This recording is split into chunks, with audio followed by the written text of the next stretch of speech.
In the early 2000s, in a quiet corner of Lagos State, there was a small town called Isiu. It was not famous, it was not wealthy, it was simply home. Brown rooftops stretched beneath the evening sun. Red earth stained the feet of children who ran barefoot across open fields. Women balanced baskets on their heads as they returned from the farms. Life was simple, and for the people of Isiu, that was enough. One evening, in a modest living room lit by a single bulb, an old television flickered to life. The news was ordinary at first, just another broadcast, until the words came. The capital of Ikorodu North LCDA is proposed to be Odogunyan instead of Isiu. The proposed capital of Ikorodu North would not be Isiu. It would be somewhere else. In that small room, silence settled like dust. It was not just an announcement, it felt like erasure. Never. This is unacceptable. We must fight for our rights. As the sun dipped behind the trees, the sound of a gong echoed across the land. The town crier's voice carried through the warm evening air.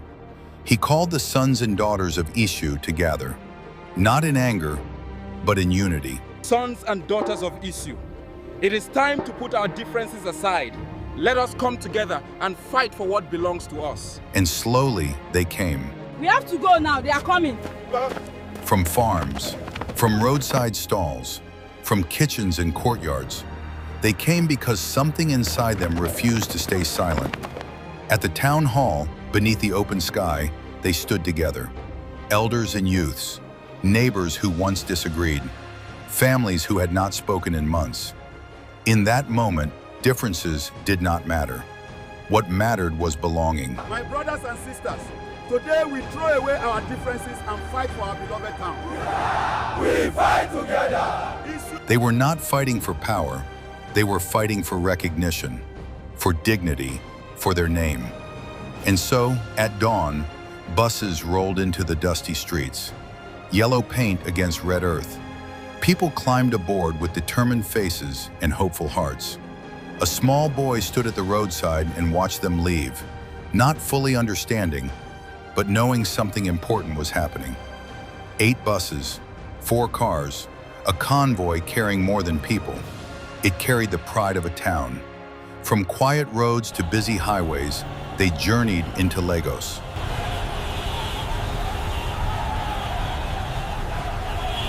The buildings grew taller, the streets grew louder, but their resolve did not shrink. They arrived at the gates of power not as troublemakers, but as citizens asking to be seen. When the governor appeared, there was no chaos, only voices, steady, respectful, and united. Great people of Isiu, I can see that you are agitated.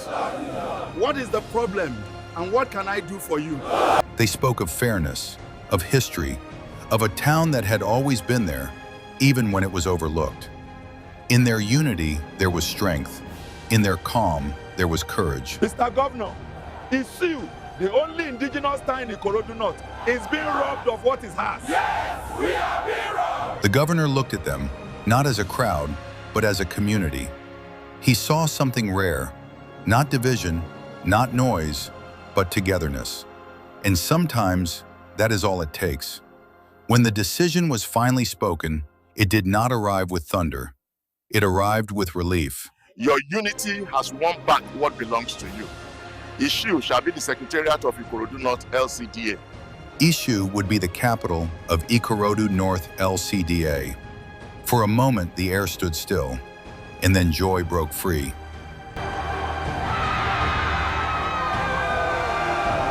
Elders embraced one another.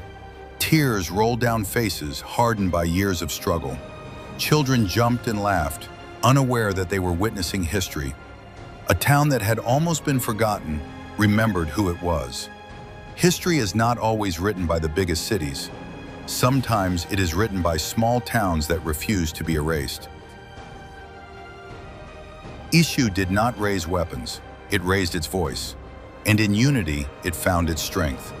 A town remembered itself, and history remembered Isiu. My brothers and sisters, today we throw away our differences and fight for our beloved town.